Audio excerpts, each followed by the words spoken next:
Hi, everyone. Thanks for joining today's webinar on how to implement the best board committees. My name is Kiara Benez, and I'm the Director of Nonprofit Programs here at the Catalog. I'm going to give folks a minute more to log in, and then we're going to go ahead and get started.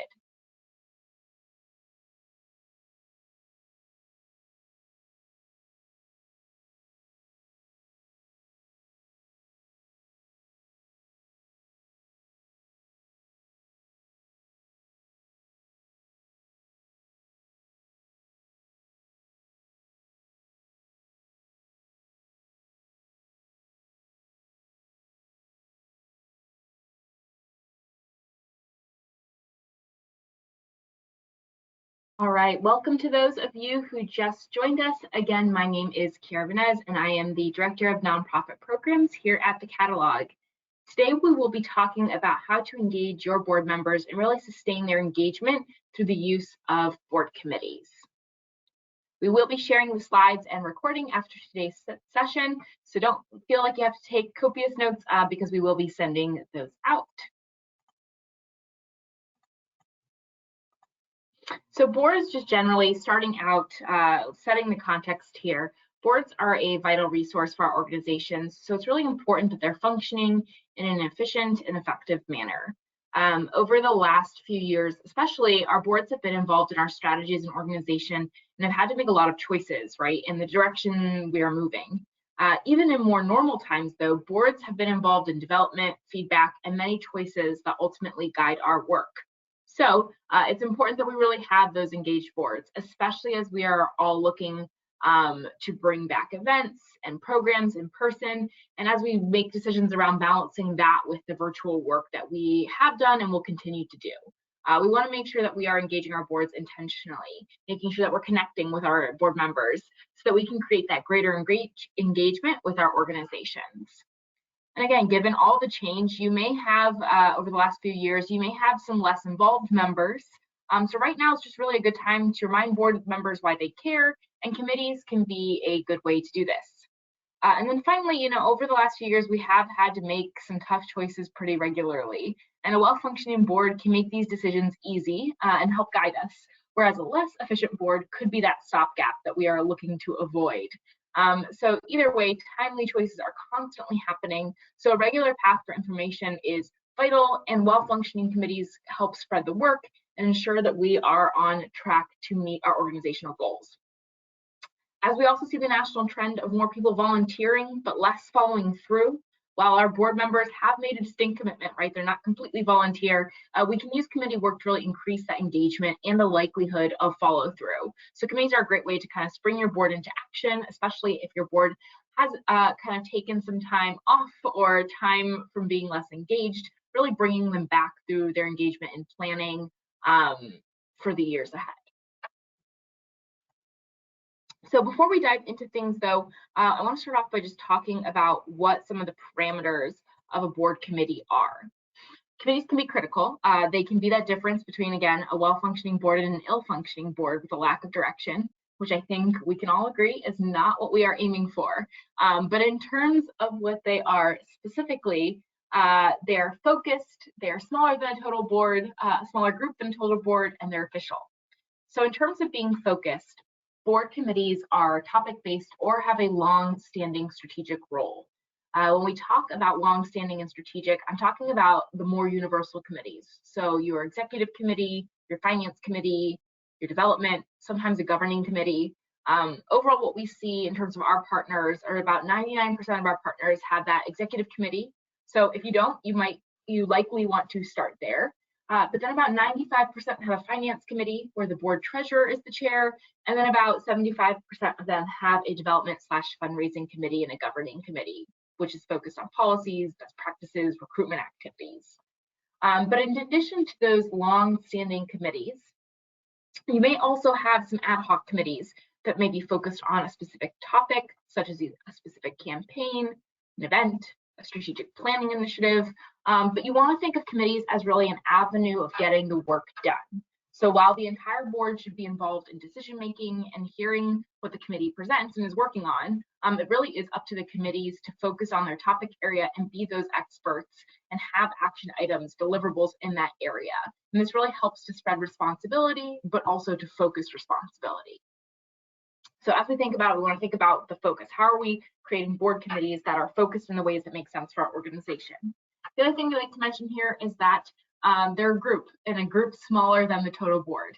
We do not, again, the time in committees is spent on taking action, moving deliverables through. So if it's the size of the total board, if your board isn't one that's as engaged or is having trouble moving those deliverables through, they're the same size, it won't be as effective. So you want to make sure that these are more focused groups that people are kind of opting into in addition to their general commitment to the board. And then finally, they're official. So this isn't just a group who bands together outside normal board meetings and gets things done, but a committee is one that is voted on and approved by the whole board. Each committee ideally should have a charter that lists out committee work and their engagement. And I'll talk about what should be included in that charter in just a minute. So as you think about your committees you currently have, you may want to reflect on kind of these 3 criteria, see where you fit in. And if you do not have any committees right now on your board, we definitely recommend starting out with that executive committee. So our first tip here is just to think about the creation. So how do you start a committee? So officially, a committee, as I mentioned, needs to be voted in. So formally, new committees are brought up by the board. Maybe your board sees something they know you need support on, so then they create a committee to target that. But those more focused or ad hoc committees could also be suggested by an ED, depending on what you might need. So they have to be voted in. Again, official committees should have a charter, and a charter should include a 1-page outline of the committee and the role.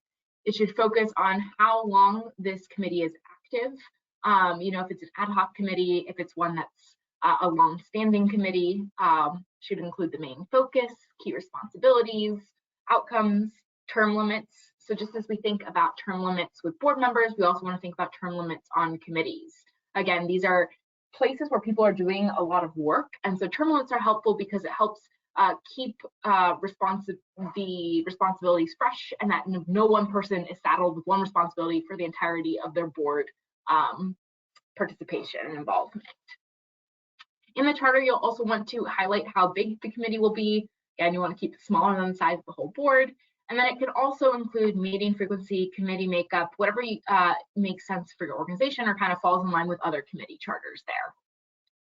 Again, it's important really, especially that these term limits are identified. One thing that we see often left out by small nonprofits are the term limits, which again are really important to getting people involved and staying involved and focused. And then third, when we think about creation of a new committee, you want to think about buy-in. Officially, the committee needs to be voted on, but prior to getting the vote, you'll want to gain some buy-in. And this is really where the case for forming a new committee is brought up based on capacity, expertise, but use this initial process to get investment from the board. And you want to get some members to agree to really serve ahead of time before you're voting in. The first time the whole board should be hearing about the committee is not when it's being voted in, more so that this is a discussion being had, you're gaining that buy-in, and then you're officially voting it in. As we think about the different committees we have, you'll want to make sure that you run any new committees by your executive committee before you bring it to the entire group.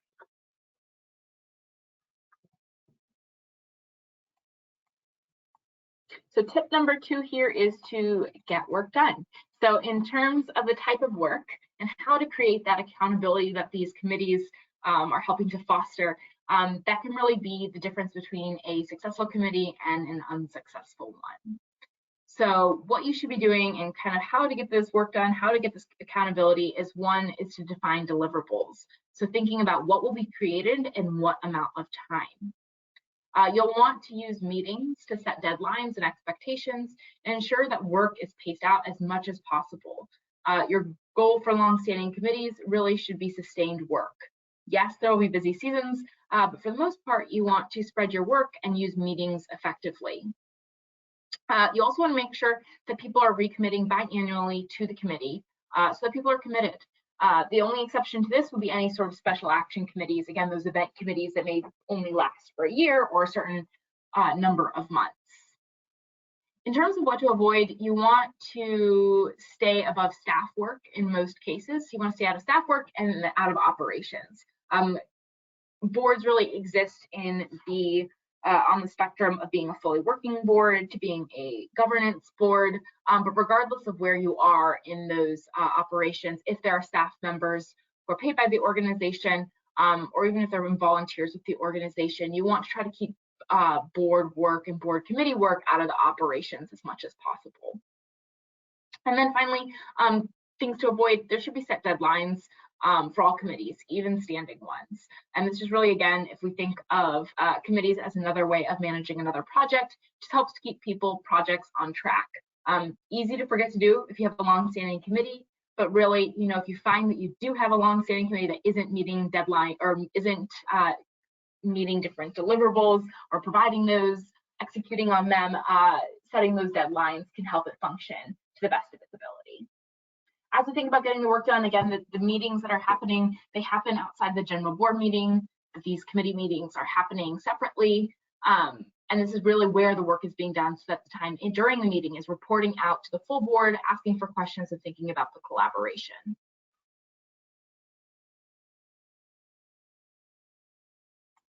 So you have the structure, you know how to get work done, but who should you have on these committees? So tip number 3 is to find the right people. And in terms of who, there are a few considerations that you'll want to think through. So when we think about who, depending on the type of committee, you'll want to decide the mix of board and non-board members on the committee. So each committee should have a staff liaison. Usually it's the executive director, but it could be a senior staff member. For example, your development director could be a liaison to your development committee. Typically, though, other staff are not a part of the committee, and the point of that really gets back to that of working to ensure that your staff have one manager and aren't being assigned work and answering to more than one boss, which is hard to kind of keep up the distinction if you're having staff members on board committees where work is being assigned. That being said, we have seen a purposeful mix of staff and board members on equity or DEI focused committees over the last few years, where the committee makeup is really intentional and includes different perspectives. So when you think about who's on the board or who's on this committee, if you're bringing in staff members, you want that to be really intentional around the type of work, the types of conversations you're trying to have. It shouldn't be necessarily that the staff members are involved so that the board members can then assign work to them. Another type of non-board member that could be involved also in a committee and typically are more involved again in those ad hoc committees are board members ex officio. So they serve on the board, but they aren't technically board members since they don't have voting power. Often we see more of these members on events or campaign ad hoc committees really based on people's involvement in the community or a specific set of skills. An example of that is that, you might have an event planner on an ad hoc anniversary event committee. So they're not, this event planner is not part of the board. Generally, they're not voting on any board matters, but they are involved in the ad hoc committee because they're working with the event committee on planning that event. So they're on it for a set period of time, bringing in their skills in the event space to that committee that is working on planning the event. You also want to think about involving new members. We really recommend that you work to get new members on committees within their first 3 months on the board to really maximize their engagement potential. Sometimes boards wait 6 to 12 months to get members on boards, but committees are a great way to get new members engaged and brought in immediately. Waiting that 6 months, if that member isn't initially engaged, it's just a little bit harder to get them re-engaged and interested in joining a committee. Oftentimes, this is a great way for folks who may have been brought in not by a friend of another board member to be able to make those initial connections and really get to know exactly what is the board working on and kind of become an expert in that area. Overall, though, again, some things to keep in mind when we're thinking about who is to think about the makeup of board versus non-board. You want more people generally to make the work easier, but also that presents a challenge that scheduling is harder. So you just want to think about the number of people that you have. Typically, we suggest about 3 to 5 people, again, depending on the size of your full board, but around the 3 to 5 people range. And then what we do see, though, kind of the anomaly, the exception to that is that event committees are often larger, typically have more ex officio members on those committees. and just may involve different perspectives that on the board that may not typically be involved in board committees. As we think about not only who are we bringing on, we also want to be thinking about what do they kind of bring to the table. And so you want to think about the skills. So will the work that this committee is doing require a certain skills or expertises? You know, is this finance, specific subject matter expertise? Again, sometimes you have those ex officio members join a standing committee for their expertise in research, development, finance.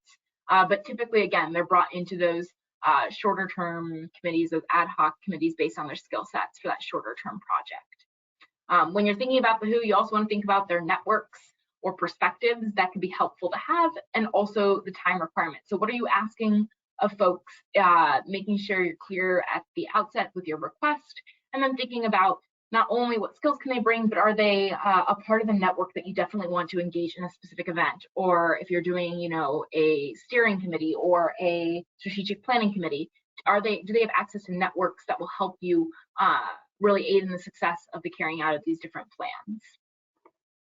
Up front, generally though, you do want to make sure overall that all members know that there will be goals for the work done.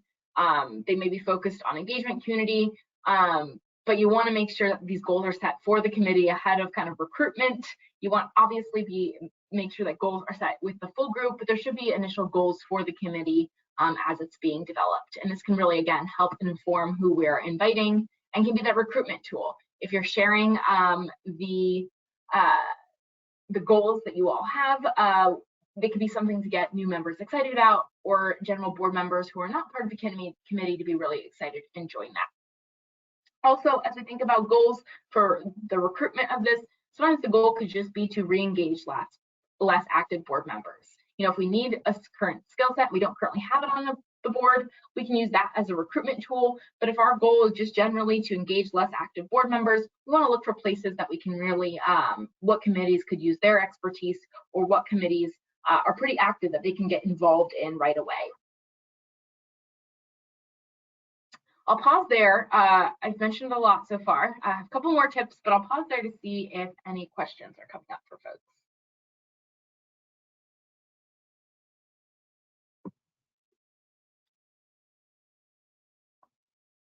All right, don't see any questions coming up. I'll continue on here. If you have any questions about committees, boards, feel free to post them in the question panel, and I'll make sure that we leave some time at the end to get to those.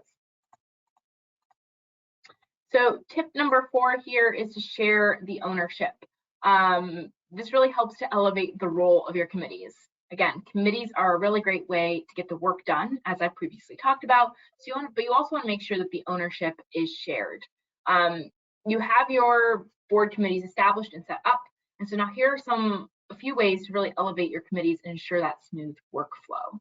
So when we think about the chair, you'll want to select a chair for each of the committees, and this can be chosen by the executive committee, the full board, or it could be a committee vote if the full committee is already in place. You'll want to create separate conversations with the chair, with the board president or ED, and this person really should be the facilitator and organizer of the committee. They're the ones you're going to be checking in with regularly to stay connected, and they should really be driving the committee meeting agendas. So the person taking on this role should be someone who is ready to take on a leadership role on the board, and it has the ideas and is ready to kind of be that facilitator and organizer. As you think about sharing ownership, important that board meetings agendas are largely committee-based. Having this helps to, again, elevate the work of the committees, that it's not just happening in secret, just happening outside of board meetings and no one knows what's happening, but really this is a priority, and you're signaling to the full board that this is a priority for the organization, is to make sure that committees are doing the work that's necessary. So agendas can be largely committee-based, and committee chairs can then provide updates and lead sections of the agenda. You'll want to definitely work with them ahead of time to ensure that they're prepared, that they're confident, and that what they're sharing makes sense to be sharing with the full board. You don't want it to be a surprise that they are speaking. Committee updates are a great way to keep the full board informed and allow for questions, but then keeps the work more specialized and focused. The goal really should not be that committee members are the only ones who know about a specific topic area, especially as not all board members are on them. So you want to use the time to share out with other folks. And then finally, as we think about updates outside of board meetings, you want to work with the chairs to send regular notes to the full board. These can be regularly occurring or milestone based. Again, if you think about maybe a development committee, when you've hit a specific development milestone, fundraising milestone, to be sharing those out. But what does that communication with the full board look like outside of just the full board meetings? Really, this is just another way to show that and encourage the board that work is happening, that this is exciting, and that this work that they're doing is really important, that you're taking the time to be sharing this out with everyone. Really by talking about how the board is engaged, it can really drive further engagement from other members. So when we think about that sharing ownership, one, it's making it clear to others what that looks like. What is the work that's actually happening? And by doing that, or to do that, you're thinking about how are you updating the full board? How are you using time in your board meetings to be sharing out and elevating this work? And then also, how are you thinking about leadership, the people driving the conversation, but not owning all of the work there?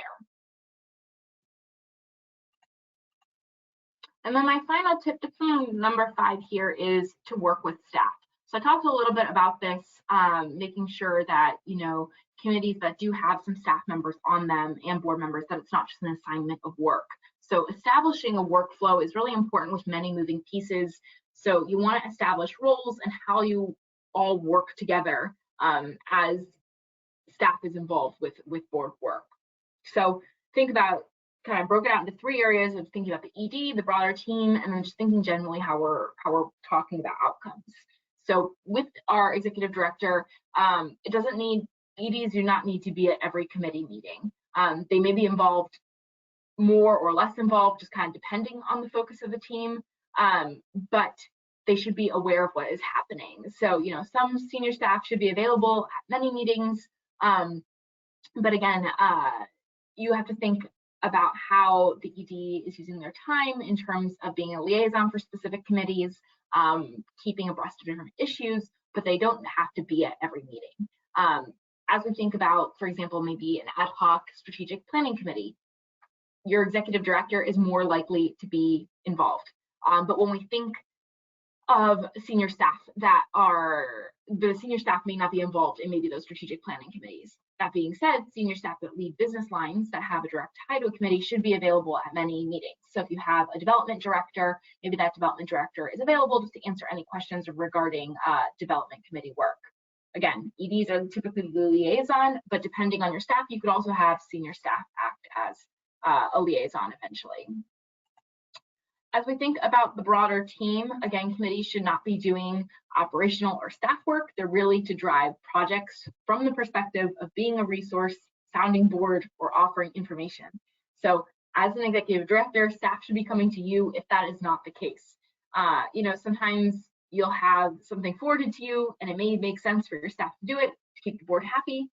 Other times you'll take on the work or push back against the board if needed. As executive directors, you want to protect your staff and work to ensure role clarity and that they know who they're being managed by and they know how to get information and requests and talk about timelines, who they should be working with. So you want to make sure as you think about the broader team that if the broader team is involved in committees, in with the board, they know what the kind of chain of communication looks like and who they'll be reporting out to. You want to make sure too that you're always open and honest with your staff, that if that is happening, if work is being assigned to them from the board, that they are to come to you to let you know as executive directors that that's not okay, and you would need to then have a conversation with your board. And then finally, outcomes. Similarly, you want to involve your staff in what committee work is being done. Having an engaged board that's not engaged in ways that are actually useful to staff serves no one. So you want to ask staff when you're setting goals.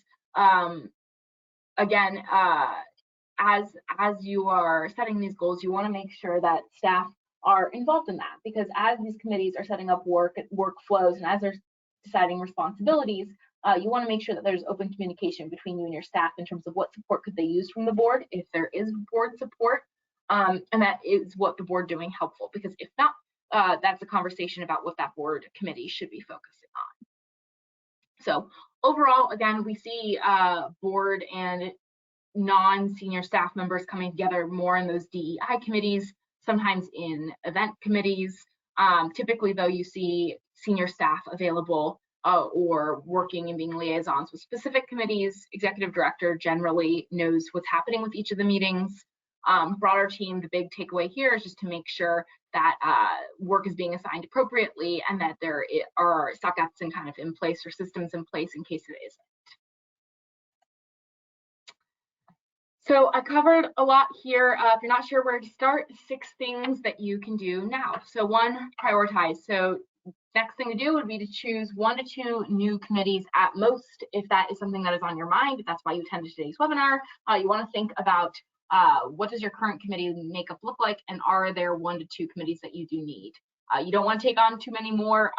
Again, you want to give some space for creating structure and creating that stability. So we would say 1 to 2 new committees at most. 2, plan.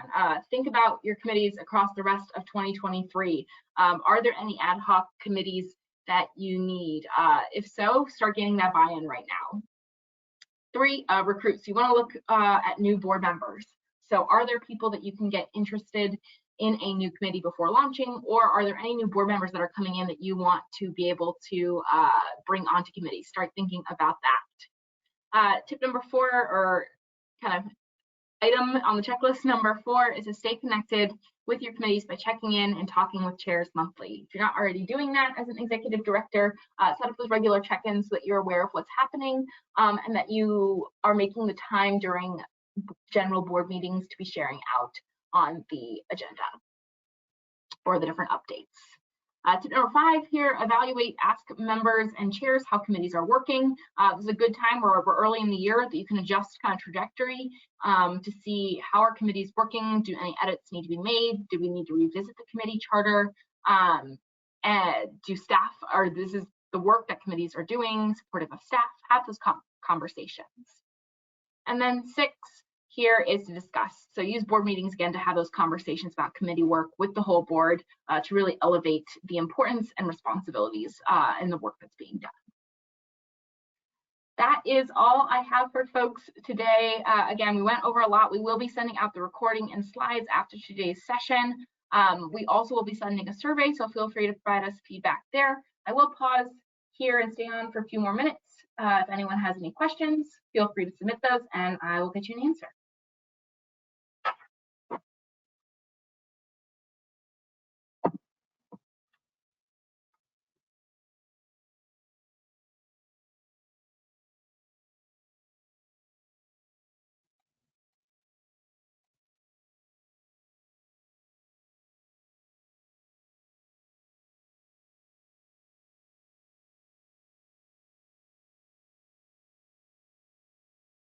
All right, I'm not seeing any questions come through. Again, my name is Kiara Benez.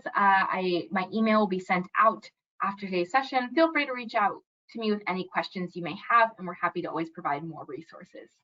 Thanks so much, everyone.